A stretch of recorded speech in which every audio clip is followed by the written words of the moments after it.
প্রথম দিন পুরুষরা জান্নাতে যাবেন, এক একজন পুরুষকে আল্লাহ তাআলা ৭২ জন স্ত্রী দেবে প্রথম দিন।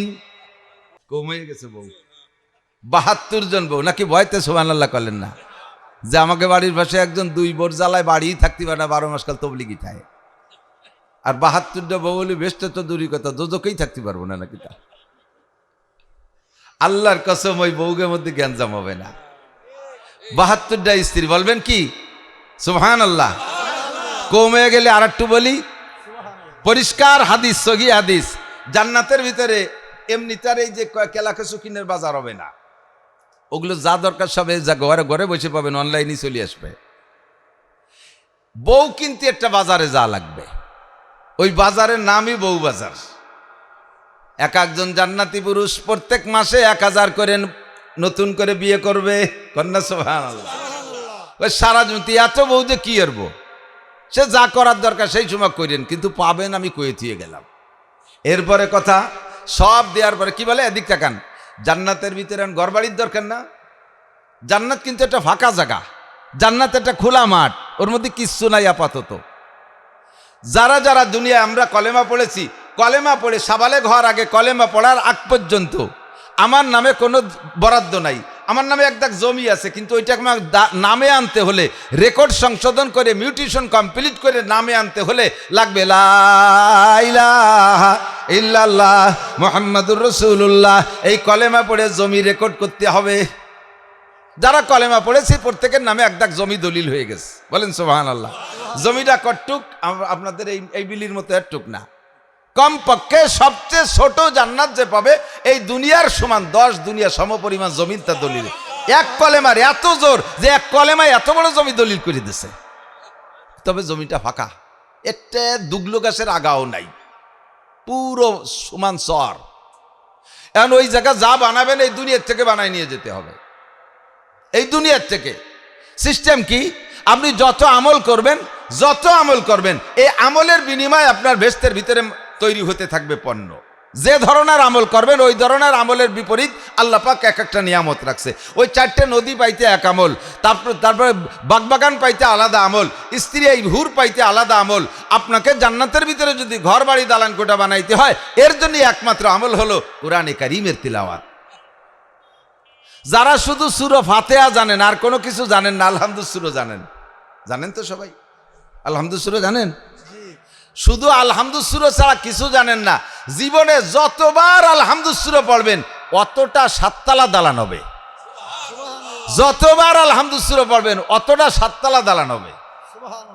আর এক বৈঠকে এক তালে এক তরতিবে যদি এক খতম কোরআন শরীফ জীবনে একবার পড়েন, আল্লাহর কসম দেখেও যদি পড়েন, হাফেজ হওয়া জরুরি না, দেখেও যদি এক খতম পড়েন, আপনার জন্য জান্নাতের ভিতরে কোরআন শরীফের আয়াত সংখ্যা পরিমাণ, আয়াতের সংখ্যার মধ্যে মতানৈক্য আছে। কেউ বলে ৬,৬৬৬, কেউ বলে ৬,২৩৬, যেটাই হোক না কেন এই আয়াত সংখ্যা পরিমাণ বিল্ডিং আপনার জান্নাতের মধ্যে তৈরি হয়ে যাবে।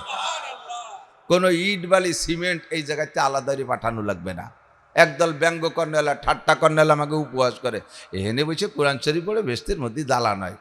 তুমি মানে ইট বালি ফাটাইছো কার গাড়িতে? রে কোন ভাটার ইট পাঠাইছো? সিমেন্ট কবে পাঠাইলে? ইঞ্জিনিয়ার কিনা, রাজমিস্ত্রি কিনা? আরে সুরা এ জায়গাতে পাঠানো লাগে না। বর্তমান দুনিয়ার সব কিছু আমাদের আখেরাতের জন্য উদাহরণ। তুমি আমেরিকায় থেকে কোটি টাকা পাঠাও, ১০ বছর পর আইসে দেখো যে ঢাকার প্রাণ কেন্দ্রে তোমার ৩০ তলা দালান হয়ে গেল। তুমি ওই জায়গা থেকে টাকা পাঠালে যদি এই জায়গা দালান হতে পারে, আমি এই জায়গা থেকে কোরআন শরীফ পাঠাইলে জান্নাতের মধ্যে দালান হইতে পারে কি পারে না? ঠাট্টা হয়ে রেখা বাপের কবরের ভিতরে কুলুসুরো বেড়ে নিয়ে কি পাঠাও, কবর দিয়ে গাদাইয়ে টাইট করে পাড়াইয়ে বন্ধুরে তুই একটু হুটু ভাটা দরজা রাখো না কোনো জায়গায় দিয়ে। এই কুলুসুরো ঢোকে কোন জায়গায় দিয়ে? তারে কি কব, তুই যে তোর বাপ যে চট্টগ্রামের থেকে টাকা পাঠাইলে তোর মোবাইলের বিকাশে, এই মোবাইলের বিকাশের মধ্যে টাকা ঢোকে কি ঢোকে না? তা টাকা ঢোকলো কোন ফুটো দিয়ে তা তো একটু দেখতে পারলি না। তোর মোবাইলের মধ্যে যেই ফুটো দিয়ে টাকা ঢোকে, আমার আব্বার কবরের মধ্যে তো সেই ভাগ দিয়ে কুলুসুরো ঢোকে, দোয়া কালাম ঢোকে। ঠিক কি ঠিক না? মানজারা কবরা বয়হি ইয়াউমাল জুমআ গুফিরা লাহু মা তাকাদ্দামা মিন যামবিহি। জান্নাতীদেরকে জান্নাতের ভিতরে সব নিয়ামত বুঝে দেওয়ার পরে জান্নাতীদেরকে বলবে ফাল ওয়াজাতুম মা ওয়াদা রাব্বুকুম হাক্কা, তোমরা কি পেয়েছো? আমার মৌলানা নাসির, আমার মৌলানা রেজাও লেগে দিয়ে যে তোমাদের বেহেশতের প্রলোভন দিয়েছিলাম, যা যা বলা হয়েছিল, পাইছো সবাই? ফাল ওয়াজাতুম, পাইছো? সবাই বলবেন আলহামদুলিল্লাহিল্লাযী কদ ওয়াজাদনা মা ওয়াদানা রাব্বুনা হাক্কা। সব প্রশংসা সেই আল্লাহর, যে আল্লাহ পাক আমাদের যাহা ওয়াদা করেছে হুবহু তার সম্পূর্ণ আমাদেরকে দিয়ে দিয়েছে, সব আমাদের বুঝাই দিয়েছে। কাজেই প্রশংসা কার? আল্লাহর। তবে জান্নাতীদের ভিতরে হালকা হালকা সংশয় বোধ হতে থাকবে, এত সুখ এই কি কপালে সবে কি সবে না আল্লাহ জানে। মানুষই কয় না, ছোট ছোট ফুলাপান যদি বেশি চালু চঞ্চল হয়, ইয়া টেকবে না, এ যে চালু মনে হয় বাঁচবে না বেশি দিন, এরকমটা কয় না। হঠাৎ করে বেশি সুখ কপালে এসে গেলে কয় যে এ সুখ মনে হয় টেকবে না কপালে, এরকম একটা সন্দেহ। এটা বাংলাদেশেরই সিস্টেম। 5 বছর ক্ষমতায় থাকিয়ে সুখ, মোটা সুখ নিয়ে গড়ে 5 বছর চলে যাওয়ার পরে সে সুখ কপালে তো দিয়ে চলে যায়। এখন জান্নাতীরাই বিশাল নিয়ামত পাইয়ে টেনশন করতে থাকবে, আল্লাহ এই কি কপালে সয়, এ কি লাস্টিং করবে নাকি কতদিন পরে আবার কাড়ি কুড়িয়ে নিয়ে যাবে, 15-16 বছর আর একদিক চলে যাওয়া লাগে নাকি 15-16 বছর পরে কি হবে না হবে, এটা টেনশন। ইতিমধ্যে জান্নাতীদের আর জাহান্নামীদের মাঝখানে একটা ফাঁকা জায়গা, ইংরেজিতে কয় নো ম্যানস ল্যান্ড, আরবিতে কয় আরাব। এটা জান্নাতও না জাহান্নামও না, মাঝখানে একটা ফাঁকা জায়গা। ওই জায়গায় একটা দুম্বার সাইজের একটা প্রাণী ফেরেশতা দিয়ে আল্লাহ জবাই করাবে। জান্নাতীরা বলবে মা জাবাহতুম ইয়া রব্বানা বাইনা আইদিনা, আল্লাহ এটা কি জবাই করলে? আল্লাহ পাক বলবেন জাবাহতু মাউতাকুম, তোমাদের মরণকে জবাই করে দিছি। আল্লাহ এর মানে কি? কয় যে জবাই করলে তো প্রাণী মরে যায়, তাহলে মরণ রে একটা প্রাণী বানাইয়া জবাই করে মারিয়ে দিছি, তার মানে হলো লা তামুতুনা ফিহা ওয়ালা তাহয়াউন। এই জান্নাতের ভিতরে তোমাদের ওয়ামরা নাই, যা মরামরি হয়ে গেছে একবার, এই হায়াত তোমাদের চলবে কতদিন? আমাল হায়াতুদ দুনিয়া ইল্লা কালিল ওয়া ইন্না দারাল আখিরাতা লাহিয়াল হায়াওয়ান। ওয়ানাদি অনন্তকাল, ওয়ানাদি অনন্তকাল, এর কোনো সীমা রেখা নাই। এতদিন তোমরা থাকবা, এই নিয়ামত তোমাদের নামে স্থায়ী দলিল হয়ে গেছে। এ থুয়ে তোমাদের আর এক দেশে ফলাই ফলাই চলে যাওয়া লাগবে না, চিরকাল ভোগ করতে পারবা। বলেন আলহামদুলিল্লাহ। জান্নাতের নিয়ামত পেয়ে যত খুশি ছিল, পরে এই স্থায়িত্বের ঘোষণায় আরো বেশি খুশি হয়ে গেছে, আরো শকর। জাহান্নামীরাও দেখবো ওই প্রাণীটার জবাই, ওদেরকেও বুঝাই দেওয়া হবে। তোমরা যে জাহান্নাম খাটতিছো, একটা জিনিস, এটা একজনের একটা থাপ্পড় দিছে, রাগ করে একটা থাপ্পড় দিছে, থাপ্পড় একটা জায়গা 5টা দেন, কি জন্য দিলেন বুঝই কন, ঠিক না? না বুঝাই একটুটা একটা চর দিলি বারা তো অভিযোগ থেকেই যায়, তুমি এই মিথ্যে কথা কইছো এই জন্য এটা চর দিলাম। সত্যি মিথ্যে কথা কইছি, চরটাও খাইছি, সমান সমান হয়ে গেছে, মনে আর কোনো দুঃখ থাকে না। না কয়ে বলে একটা চর দিলি, তখন একটা খারাপই লাগে, কি জন্য মারলেন বুঝই কন। তো জাহান্নামীরা আল্লাহর কাছে বলবে, আল্লাহ আমরা এই জাহান্নামের ভিতরে এত শাস্তি পাইলাম, কি জন্য পাইলাম বুঝই কও। আল্লাহ পাক বলবেন, তোমার বুঝো কি বুঝবো, এদিক তাকান খেয়াল করেন। তুমি যে নামাজ পড়ো নাই, এই নামাজের জন্য প্রত্যেক একাকত্বের জন্য 200 কোটি, খেয়াল প্রত্যেকটা শাস্তি বুঝাই দেবে, যেমন জান্নাতীদেরকে বুঝাই দিয়েছে নামাজের জন্য এটা, রোজার জন্য এটা, তিলাওয়াতের জন্য এটা, এভাবে বুঝাই দিয়েছে। এই জায়গায় একটা আচানক একটা বালাখানা জান্নাতের ভিতরে, বলবে আল্লাহ এইটা তো সব আমল তো বুঝাই দিলে, এই যেটা বালাখানা দেখি কে? আল্লাহ পাক বলবেন, কে উলামায়ে কেরামের কাছে শোনে নাই, মাম্বানা মসজিদান লিল্লাহ বানাল্লাহু লাহু বাইতান ফিল জান্নাহ। যে লোক মসজিদ নির্মাণ করে, মসজিদ আবাদ করে, মসজিদ তৈরি করে, মসজিদের খেদমত করে, মসজিদে রেগুলার যায়, মসজিদের পাটি পরিষ্কার, মসজিদ ঝাড়ু দেয়, মসজিদে পাটি বিছায়, কয়েল জ্বালায় দেয়, ফ্যান চালায় দেয়, লাইট লাগাই দেয়, এই সমস্ত মানুষদের জন্য আল্লাহ তাআলা জান্নাতের মধ্যে আলাদা একটা বালাখানা বানাবে। এটা শুনছিলে না? বলে হ্যাঁ, বলে এই যে হলো সেইটা, বলবেন না সুবহানাল্লাহ, এটা হলো সেইটা। এইরকম জাহান্নামীরাও বলবে, আল্লাহ ওদেরকে তো বুঝাই দিলে আমলের বিনিময়, আমাদের কোন আমলের বিনিময়ে এই শাস্তিগুলো দিচ্ছে একটু বলো। আল্লাহ পাক বলেন, 1 নম্বরে তুমি বেঈমান হওয়ার কারণে, 1 নম্বরে তুমি আমাকে স্বীকার করো নাই দুনিয়ায় থাকতে, আল্লাহ বলে স্বীকার করো নাই, কলেমা পড়ো নাই, তুমি ইসলামকে মানো নাই, আখেরাত মানো নাই, এর কারণে 1 নম্বর পুরস্কার হলো এই যে প্রাণীটা জবাই দিছি না, খালিদিনা ফিহা আবাদা, চিরকাল জাহান্নামের মধ্যে থাকবা, লা তামুতুনা ফিহা ওয়ালা তাহয়াউন, এর মধ্যে কোনো ওয়ামরা নাই, একবারই ঢুকছো তো অনাদি অনন্তকাল পুড়তে থাকবা। এ আলব তোমার বেঈমানির ফলাফল। এদিক খেয়াল করেন, আমরা জান্নাত কিনছি কি দিয়ে? কলেমা দিয়ে না? জান্নাত কিনতে পারে নাই, জায়গা পাই নাই জান্নাতের ভিতরে, তো কলেমা ছেড়ে দেওয়ার কারণে আলাদা একটা জায়গা পাইছে, সেই জায়গাটার নাম হলো জাহান্নাম। এটা হলো তোমার কলেমা না পড়ার আমল। 2 নম্বরে নামাজ পড়ো নাই, কলেমা পড়ছো কিন্তু নামাজ পড়ো নাই, এই নামাজ না পড়ার কারণে তোমার শাস্তি কি? তুমি এর ভিতরে প্রত্যেক 1 ওয়াক্ত নামাজের বিনিময় 200 কোটি। মুসলমান বিশ্বাস করো, বিশ্বাসের অভাবে মানুষ নামাজ পড়ে না। আপনার আমল নামায় 50টা হজ আছে, 200 উমরা আছে। মক্কায় যারা থাকে তাদের হজ আর উমরায় তো বেশি বাঁধে না। হজ করতে বাঁধলেও উমরায় বাঁধে না। হজ করতেও সৌদিতে বিধিনিষেধ মেনে চলা লাগে। উমরা করা যায় এহরাম পরে এক মসজিদ থেকে, ওই আয়সা মসজিদ থেকে অথবা তায়েফের থেকে এহরাম পরে আইসে তওয়াফ করা, উমরা তওয়াফ করলে উমরা হয়ে যায়। এরকম উমরা 500 করেছেন, পয়সা আছে 50 বার হজ করছেন, এ দিয়ে আপনার অন্য পুরস্কার পাবেন। কিন্তু কবর আযাব থেকে বাঁচতে হলে, কবর আযাব থেকে 5টা পুরস্কার, 4টে পুরস্কার আখিরাতে, এই 4টে পুরস্কার পাইতে হলে একমাত্র নামাজ। নামাজ ছাড়া ওই 4টে থেকে 4টের একটাও আপনি পাবেন না। 1 নম্বরে কবর আযাব থেকে বাঁচতে হলে আপনাকে নামাজ লাগবে। কবর আযাব সত্য না মিথ্যা? কবর আযাব মিথ্যা না সত্য? বিশ্বাস হয়? যদি বিশ্বাস হয়, আল্লাহর কসম কবর আযাব সত্য। নবী পাক বলেছেন আযাবুল কবরে হক্কুন, কবর আযাব সত্য। একে যদি বিশ্বাস করেন তাহলে বাঁচতে হলে অন্য কোনো আমলের দ্বারা হবে না। 5000 খতমে কোরআন আছে, তার বিনিময়ে নেকি পাবেন আলাদা, অন্য পুরস্কার পাবেন। হজ উমরা করছেন, তার বিনিময়ে পাবেন অন্য আমল, তার দ্বারা অন্য পুরস্কার পাবেন। কিন্তু কবর আযাব থেকে বাঁচতে হলে 1 নম্বরে নামাজ। কিয়ামতের মাঠে ডাইন হাতে আমল নামা ছাড়া 1 কদমও সামনের দিকে বাড়া যাবে না।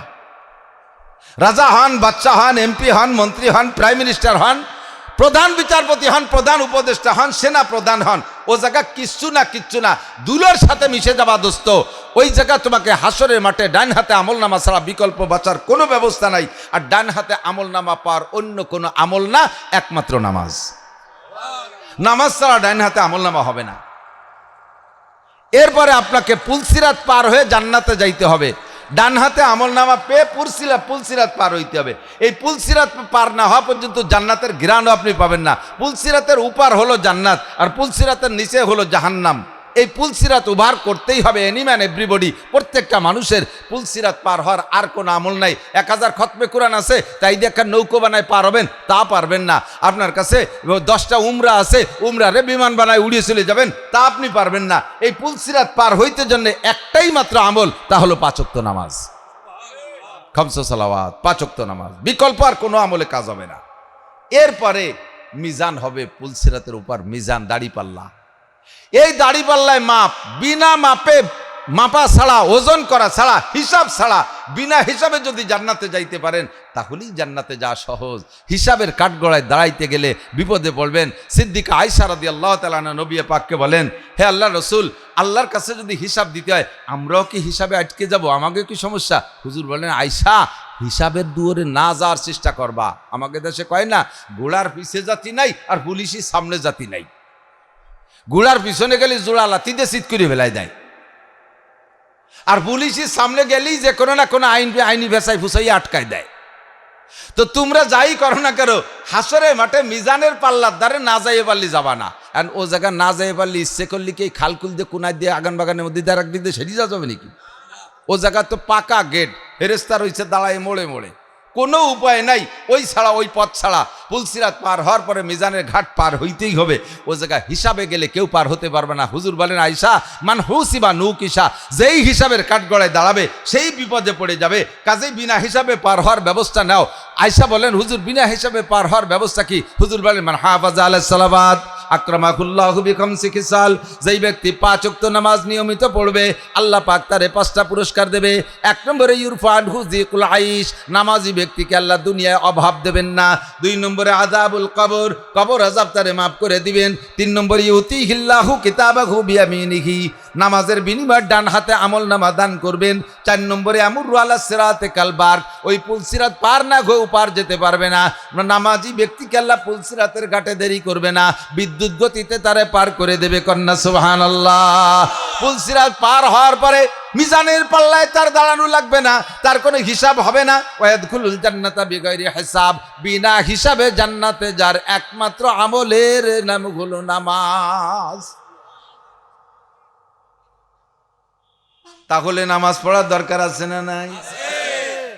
খেয়াল করেন হাদিসে আছে, খেয়াল এদিকে দিক, মাম্বানা মসজিদান লিল্লাহ বানাল্লাহু লাহু বাইতান ফিল জান্নাহ, যারা আল্লাহর ঘর মসজিদ বানায় আল্লাহ তাদের জন্য জান্নাতের মধ্যে বালাখানা বানায়।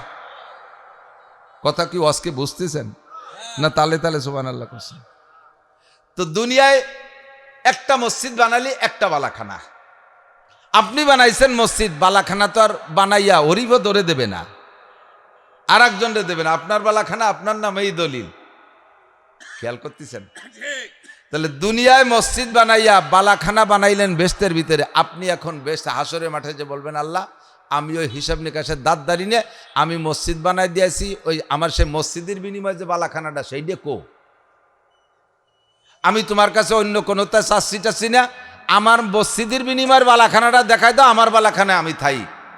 আল্লাহ কয় ওই যে তোমার মসজিদের বিনিময় বালাখানা, যাও চলে যাও তোমার বালাখানা। যাইয়ে দেখবে যে বালাখানায় তালা দিয়া, বালাখানায় কি দিয়া? তালা দিয়া। কাল্লাই তালা দিয়া যে আটকানো যে ঢুকবো কি রে? কয় যে ঢুকতির জন্য যে চাবি লাগে ওই তালা খুলতে, সেই চাবির নাম দুনিয়ায় শোনো নাই, আসসালাতু মিফতাহুল জান্নাহ। মসজিদ বানাইয়া বালাখানা একটা দলিল করছো, কিন্তু নামাজ পড়ি তো চাবি বানাও নাই। আপনি বাড়ির থেকে আইছেন অশুনতি, বাবিরও নিয়ে আসছেন, বাবি ওই পাশে বসা, ছেলেবেলে বাড়ি নাই, দুইজনই থায়েন বাড়ি। এখন আপনার বগেটে চাবি রয়েছে, সেই চাবি আসার পথে বা যাক যে কোনো সময় হারাই গেছে, দুইজন রাত্রি বাড়ি যাবেন, যাইয়ে ঢুকবেন কি রে? বাড়ি তো আপনার, চাবি লাগবে না? দুনিয়ার তালা না কুরল দিয়ে বড় ভেঙে বেলায় দিলেন, জান্নাতের তালা তো আর আপনার কুরলির বাড়িতে ভাঙলেন, তো কুরলি তো নাই কথা কন। তাহলে ওই তালা খুলতে কি লাগবে? চাবি লাগবে। তালা খুলতে কি লাগবে? চাবি লাগবে। আর ওই চাবির নাম কি? জোর হলো না? চাবির নাম কি? জান্নাতি তালার চাবির নাম নামাজ। লিকুল্লি মিফতাহিন আসনান। এবার সব চাবিতে দাঁত আছে, সব চাবিতে কি আছে? দাঁত ছাড়া সোজা চাবি হয় না। এই যে আমার কাছে মেলাডুন আছে, চাবি আছে, দাঁত ছাড়া কোনো চাবি নাই। তো লিকুল্লি মিফতাহিন আসনান, সব চাবিতে দাঁত আছে, আর সব দাঁতও সমান না। সব দাঁত কি সমান?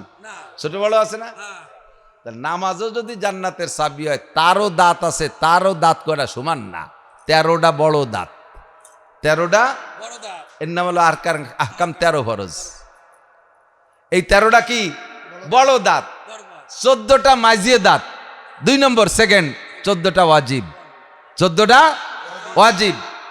আর 28টে ছোট দাঁত, তার নাম সুন্নতে মুআক্কাদা। দাঁড়ানোর মধ্যে 7টা, রুকুতে 7টা, সিজদায় 7টা, বসার মধ্যে 7টা, 4 7 28। এই 3 প্রকার দাঁত কি আপনার চাবিতে ঠিক আছে নাকি বাড়ই দূরে সোজা হয়ে ফেলাইছেন? যদি 3 প্রকার দাঁত আপনার চাবিতে না থাকে, ইচ্ছে মতো নামাজ পড়ছেন, ওই 13 ফরজের 13 দাঁতের 2টি মাইর খেয়ে গেছে, খুলবে?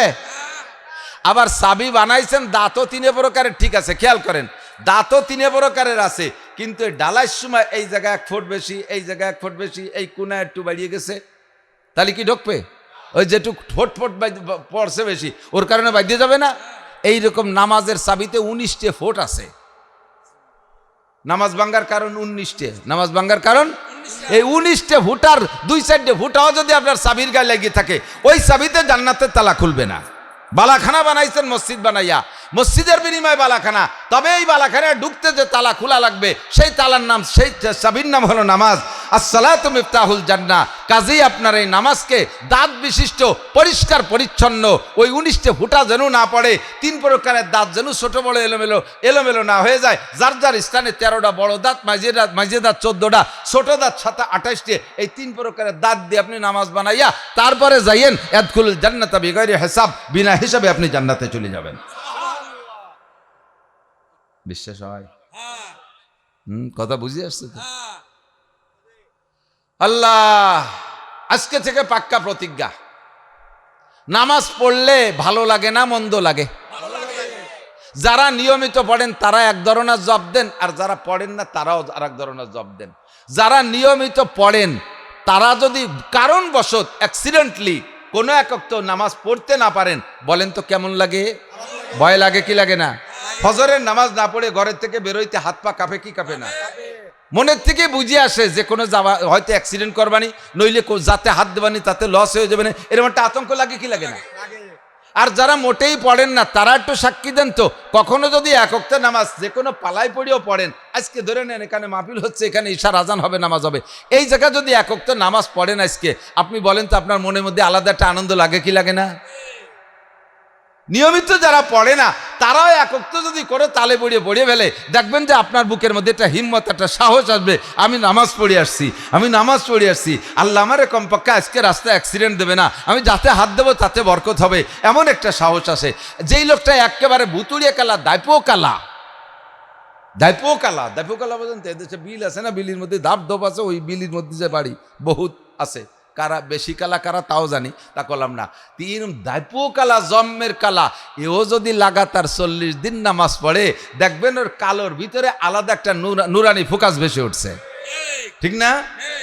নামাজি মানুষ যদি টুপি বইরে গাড়ির ড্রাইভার হয়, আপনি সেই গাড়িতে যদি উঠতে যান, দেখবেন মনের মধ্যে একটা সাহস লাগবে। লোকটার মাথায় টুপি আছে, আলাং ফালাং চালাবে না, রাব চালাবে না, লোকটা দোয়া কালাম পড়ছে, নিশ্চয়ই নামাজি মানুষ, তার গাড়িতে একটা নিরাপদ মনে হয় কি হয় না?